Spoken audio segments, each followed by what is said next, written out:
Carlos Alcaraz, the world number one, the U.S. Open champion, is out of the 2023 Australian Open. Total bummer.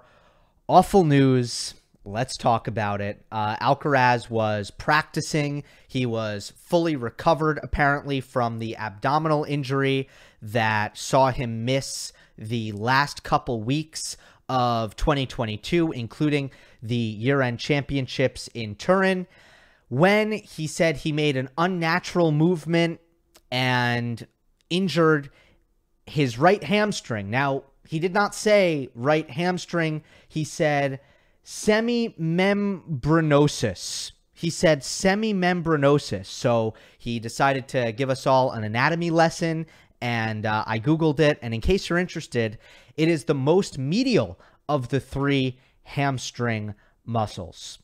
So what does this mean? Besides, we don't get to watch Carlitos vie for the title in Melbourne.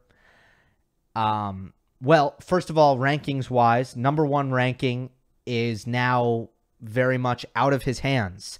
A big run by Novak Djokovic to the final or further would likely usurp Alcaraz, who is only going to drop 90 rankings points, but the bigger factor is that he's not going to gain points, while guys like Djokovic and Casper Ruud, who both defend 0 points, most definitely will be gaining many, many points in all likelihood. So a big run from Djokovic. That could do the trick and pass Alcaraz. Run from Ruud to the final or further would pass Alcaraz. And I believe, I did not check this, Stefanos Tsitsipas, I believe, will also have a chance to pass Alcaraz. He probably needs to win the whole thing, though. Seeding-wise, Djokovic becomes the number 4 seed. No, that's a big deal. Everybody in their right mind believes that Novak is the favorite for the title, so him being outside of the top 4 seeds would have thrown a wrench in the draw, where, you know, one of the top 4 guys would have unfortunately drawn him for a quarterfinal, which would have been unfortunate for whoever that is. So now we do get a more balanced draw in terms of the top contender being in the top 4 seeds.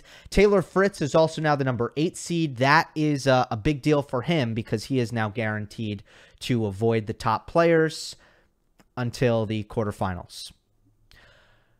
I do want to talk about the U.S. Open curse, because this is getting pretty ridiculous.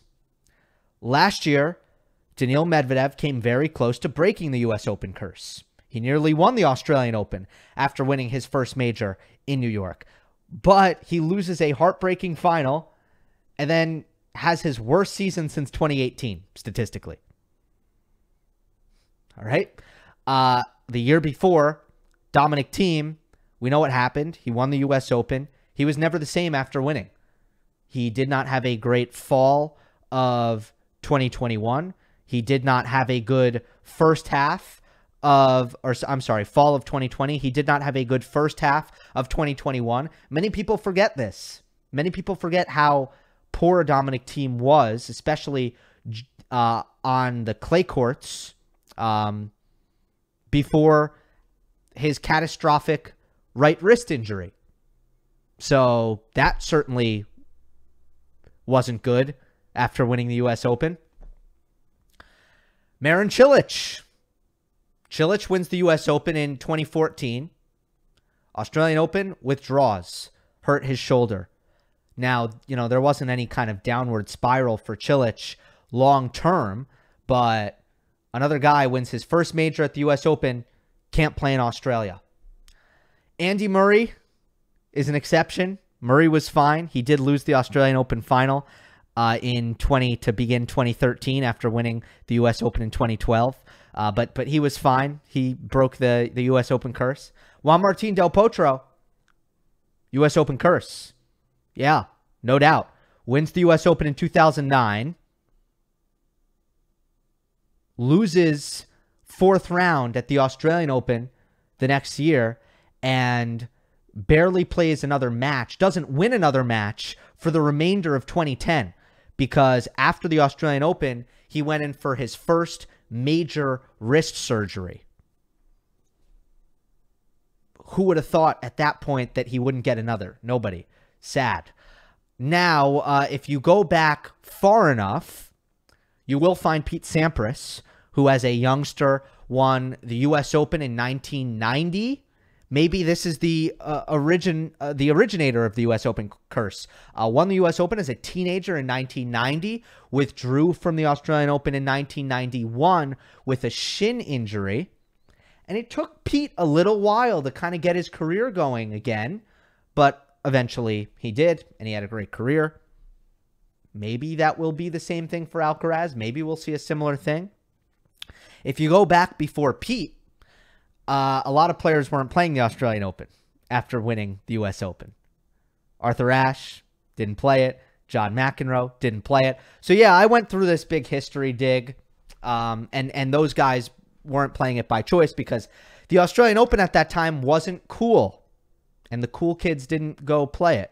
So that was that. And that's really all I got. It's going to be weird next year because at this point, Alcaraz has literally only played 8 career matches in Australia. So he's kind of a throwback to those guys who used to not play Australia by choice, where, you have these very well-established careers, which Carlos Alcaraz at the end of 2023 will likely have. Yet in Australia, man, we've almost seen nothing from him. We've seen 8 matches in total his entire career. Hope you enjoyed. Don't forget to subscribe. I'll see you next time.